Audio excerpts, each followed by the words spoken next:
Hello, and welcome to PurposeGirl Power Bites, the place where we share tips and tools on how to live your most fulfilled, most purposeful, and happiest life.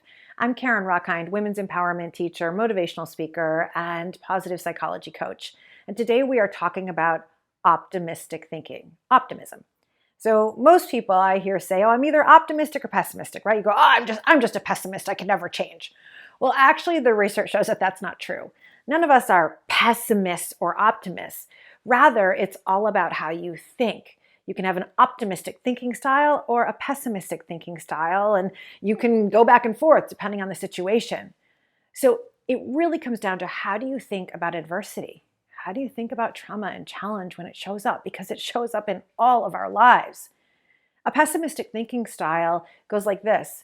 Adversity shows up and you go, "It's permanent. Oh, it's always going to be like this. It's pervasive. Now my whole life is ruined." It's personal. "Oh, I'm such a jerk," or "They are such a jerk. It's their fault, my fault." And none of that leads to the results that we want.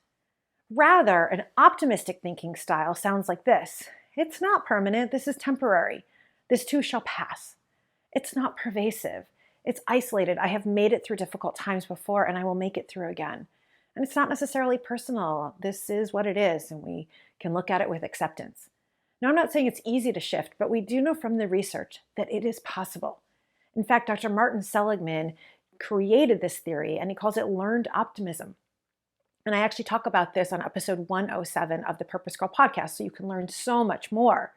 But for right now, really feel into, where does your brain tend to go? Because most of us tend to go into the negativity and pessimistic thinking style, but you can shift into optimistic thinking at any point. I hope you've enjoyed this Purpose Girl Power Bite. For more on how I can come in and work with your company or employees, go on over to purposegirl.com. Bye for now.